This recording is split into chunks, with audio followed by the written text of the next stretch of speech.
Hello दोस्तों, मैं सुमन जी के गीत 01 में आप सभी का स्वागत करती हूँ। दोस्तों, अपने इस यूट्यूब चैनल पे एक गणपति बप्पा का भजन लेके आई हूँ। अगर आप लोग को वीडियो अच्छा लगे तो मेरे वीडियो को लाइक करो, चैनल के सब्सक्राइब करो। धन्यवाद। गौरा मैया के जन्म में गणेश ललना, गौरा मैया के जन्म में गणेश ललना,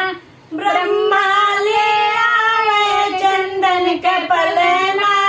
ब्रह्मा ले आवे चंदन के पलना,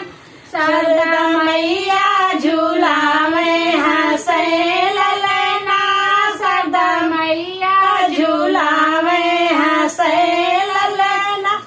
गौरा मैया के जन्म में गणेश ललना, गौरा मैया के जन्म में गणेश ललना, विष्णु ले आवे चंदन के पलना, विष्णु ले आवे चंदन के पलना, लक्ष्मी मैया झूलावे हंसे ललना, लक्ष्मी मैया झूलावे हंसे ललना, गौरा मैया के जन्म में गणेश ललना, गौरा मैया के जन्म में गणेश ललना, बोले बाबा ले आए चंदन के पलना, बोले बाबा ले आवे चंदन के पलना, गौरा मैया झूलावे हंसे ललना, गौरा मैया झूलावे हंसे ललना, गौरा मैया के जन्म में गणेश ललना, गौरा मैया के जन्म में गणेश ललना, राम जी आए चंदन के पलना, राम ले आए चंदन के पलना,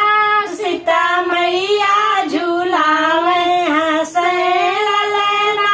सीता मैया झूलावे हंसे ललना,